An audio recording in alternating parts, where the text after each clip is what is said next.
ভাবি লওক আপুনি গুৱাহাটীলৈ ওলাইছে মেডিকেল চেকআপ এটাত আৰু গাড়ীখনে ভাড়াটো ফ্ৰী হৈ যায়, মনটো কিমান ভাল লাগিব। নমস্কাৰ, মই ডায়মণ্ড, মোৰ অন্যটি ভিডিঅ'লৈ স্বাগতম জনাইছোঁ।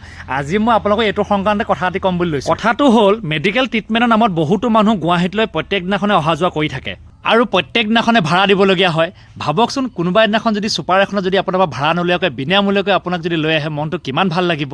এই অহা যোৱা কৰাৰ নামত আপোনাৰ যিমান টকা ব্যয় হয়, তাৰ যদি এদিনো আপোনাৰ ভাড়াত যদি ৰেহাই হয়, আপোনাৰ মনটো কিমান ভাল লাগিব। সেইকাৰণে আমাৰ এয়াৰবাছৰ পৰিয়ালে এটা কথা সৰুকৈ চিন্তা কৰি উলিয়াইছোঁ যে আমাৰ লগত যিকোনো এজন ব্যক্তি প্ৰত্যেক দিনাখনে আমাৰ গাড়ীত যাব পাৰিব বিনামূলীয়াকৈ। যোনখন গাড়ীতে যাওক, মই চলোৱাখনতে যাওক বা অন্য কোনোবাখন আমাৰ এয়াৰবাছতে যাওক, আমাৰ লগত যাব পাৰিব বিনামূলীয়া। তেখেতে খালি আপোনাৰ মেডিকেলৰ প্ৰপাৰ ডকুমেণ্টছ আমাক দেখাব লাগিব। যিটো চিটিতে তেখেতে বুকিং কৰিছে, যদি ৰেড বাছত বুকিং কৰিছে, আমি তেখেতক আমাৰ ভাড়াটো আমি ঘূৰাই দিম। আৰু যদি আমাৰ কাউণ্টাৰ বুকিং কৰিছে, নিশ্চয় আমাৰ ফালৰ পৰা টিকেটটো ফ্ৰী দিয়া হ'ব। যিকোনো এজন ব্যক্তিক প্ৰত্যেক দিনাখনে দিয়া হ'ব। এতিয়া আপোনালোকে যোগাযোগ কেনেকৈ কৰিব? যোগাযোগ কৰিবৰ কাৰণে মই আপোনালোকে এটা নম্বৰ কৈ দিছোঁ, নাম্বাৰটো আপোনালোকে নোট কৰি ল'ব। 8811812303।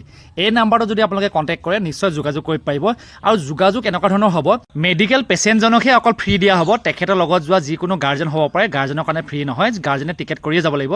যিজন পেচেণ্ট হ'ব তেওঁকহে খালি ফ্ৰী দিয়া হ'ব। লগতে আৰু এটা কথা, ধৰক আজি যেনিবা মই বুকিং কৰিলোঁ ছিটটো, তো এখন গাড়ীত অকল এজন পেচেণ্টকহে ফ্ৰী দিয়া হ'ব। তেনেহ'লে আপুনি ধৰক যাবলৈ হ'লে এদিনীয়া বা দুদিনৰ আগতে আপোনাক সেই দিয়া নম্বৰটো আপোনাক কণ্টেক্ট কৰিব যে মই আমুক দিনাখন গুৱাহাটীলৈ যাম, পেচেণ্ট মানে ধৰক মই পেচেণ্ট হয়, ট্ৰিটমেণ্টৰ কাৰণে যাম, মোৰ কাৰণে আপোনালোকৰ ফ্ৰী ছিটটো বুক কৰি থ'ব। মই কোৱা কথাষাৰৰ ওপৰত আপোনালোকৰ মতামত কি, কমেণ্ট এটা কৰি নিশ্চয় জনাবলৈ নাপাহৰিব।